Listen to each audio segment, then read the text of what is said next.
প্রিয় শিক্ষার্থীবৃন্দ, আসসালামু আলাইকুম ও রহমতুল্লাহ।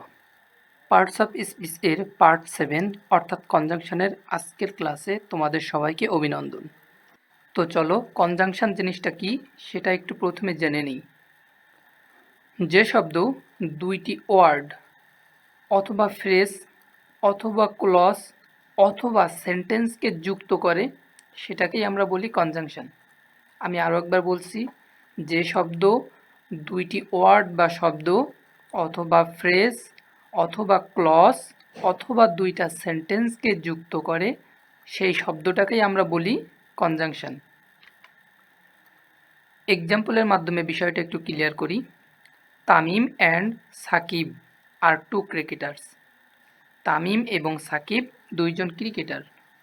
এই সেন্টেন্সটিতে দেখো, তামিম এবং সাকিব এই দুইটা ব্যক্তিকে অ্যান্ড দ্বারা যুক্ত করা হয়েছে।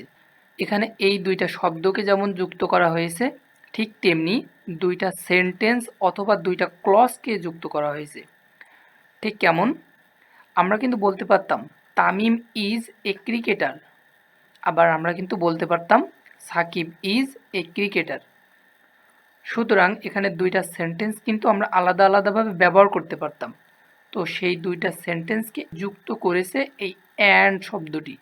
যে শব্দটি ক্লজ অথবা সেন্টেন্সকে যুক্ত করলো সেই শব্দটিকেই আমরা বলবো কনজাংশন। আমরা পরবর্তীতে আরও একটি সেন্টেন্স এক্সাম্পল দেখে নিই। He is poor but honest.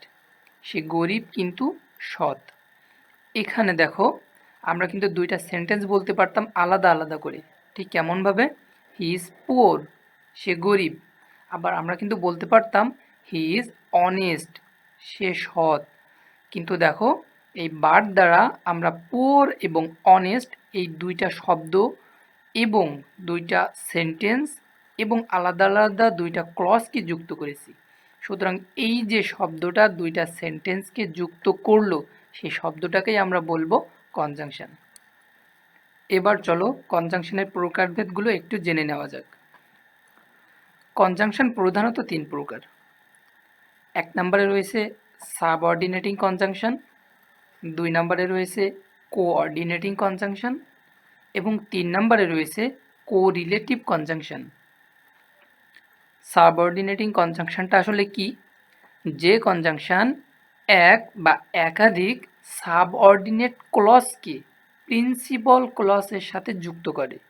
আমি আরও একবার বলতেছি, যে কনজাংশন এক বা একাধিক সাবঅর্ডিনেট ক্লজকে প্রিন্সিপাল ক্লজের সাথে যুক্ত করে সেই কনজাংশনটাইকে আমরা বলবো সাবঅর্ডিনেটিং কনজাংশন।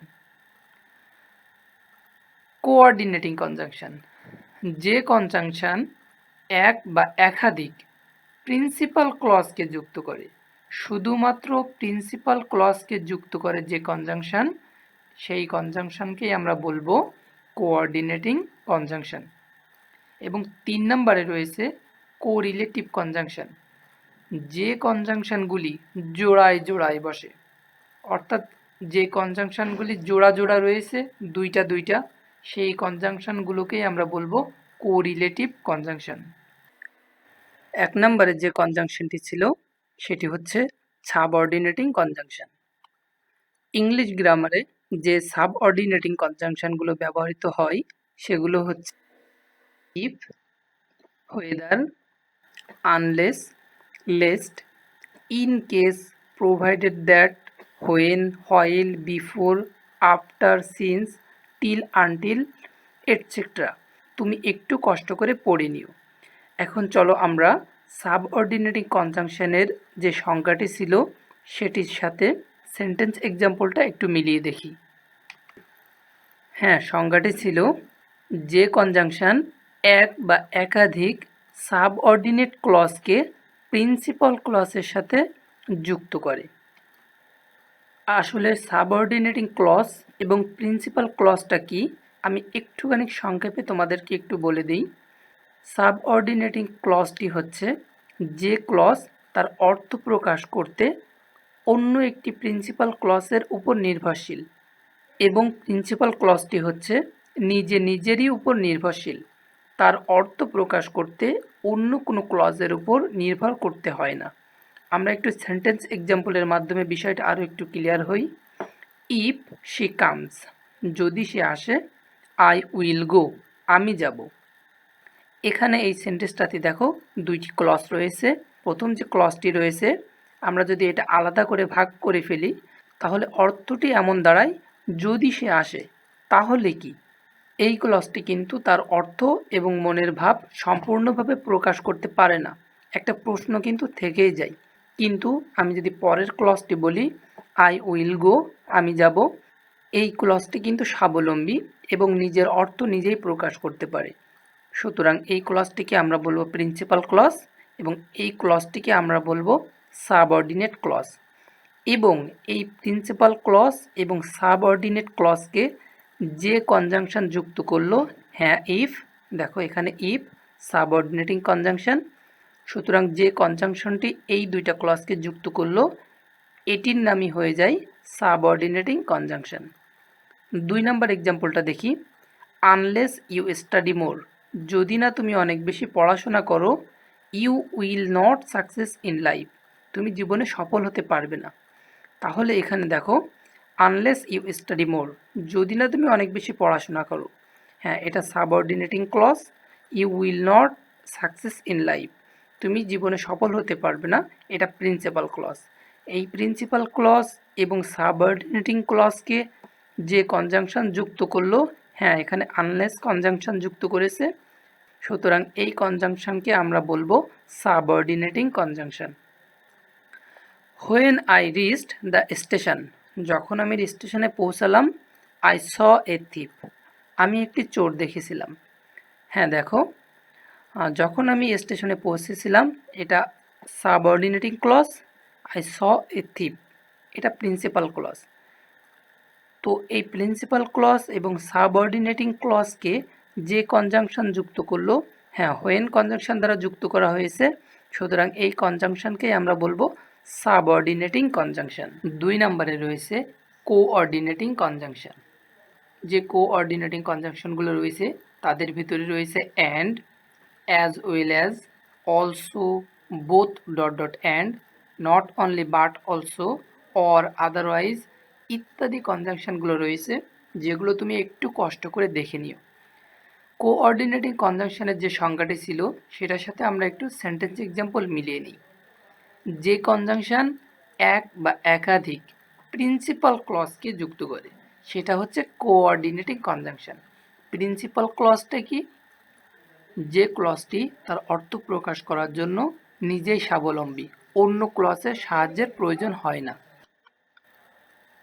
তো চলো একটু সেন্টেন্স এক্সাম্পলের মাধ্যমে বিষয়টা আরও একটু ক্লিয়ার করি।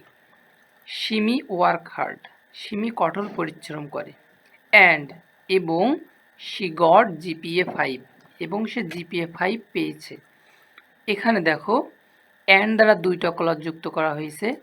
আমরা যদি প্রথম ক্লজটা গেস করি তাহলে বুঝতে পারবো সিমি ওয়ার্ক হার্ড, সিমি কঠোর পরিশ্রম করে। এই ক্লজটি নিজেই স্বাবলম্বী। এখানে কিন্তু এই ক্লজটি সুন্দরভাবে সে তার অর্থটি প্রকাশ করতে পারে।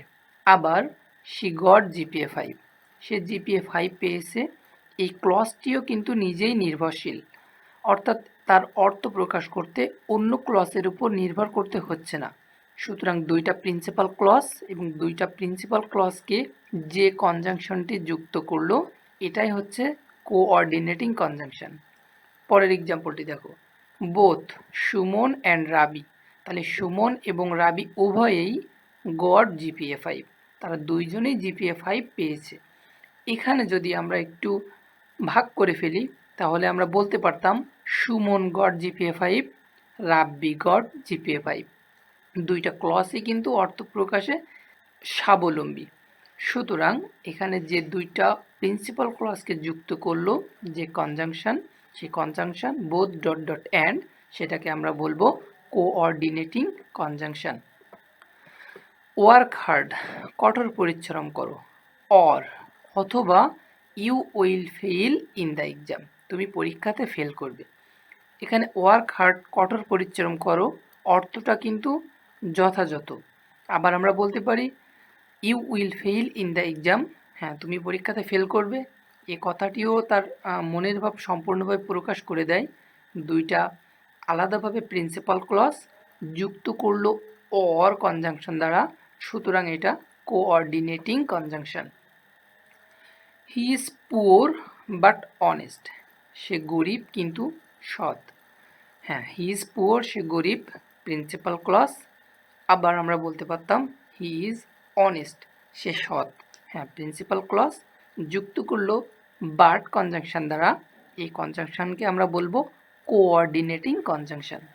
3 নম্বর কনজাংশনটি ছিল কোরিলেটিভ কনজাংশন, যে কনজাংশনগুলি জোড়ায় জোড়ায় বসে। অর্থাৎ আমরা বলতে পারি both dot dot and, not only dot dot dot but also, either dot dot dot or, neither dot dot dot নর। অর্থাৎ যে কনজাংশনগুলি জোড়ায় জোড়ায় দুইটা করে, তো সেই কনজাংশনগুলোর নামই কোরিলেটিভ কনজাংশন। তো একটু এক্সাম্পলের মাধ্যমে দেখি। বোথ সাকিব অ্যান্ড তামিম, সাকিব এবং তামিম উভয়ই আর মাই ফেভারিট প্লেয়ার্স, এরা দুইজনই আমার খুবই প্রিয় খেলোয়াড়। এখানে দেখো বোথ ডট ডট ডট অর্থাৎ সাকিব অ্যান্ড, দুইটি জোড়া কনজাংশন। পরের এক্সাম্পলটিও যদি দেখি, he will travel either by train or by bus, সে হয়তো বা বাসে করে ভ্রমণ করবে অথবা ট্রেনে করে ভ্রমণ করবে। তো এখানে দেখো আইদার ডট ডট অর, এক জোড়া কনজাংশন।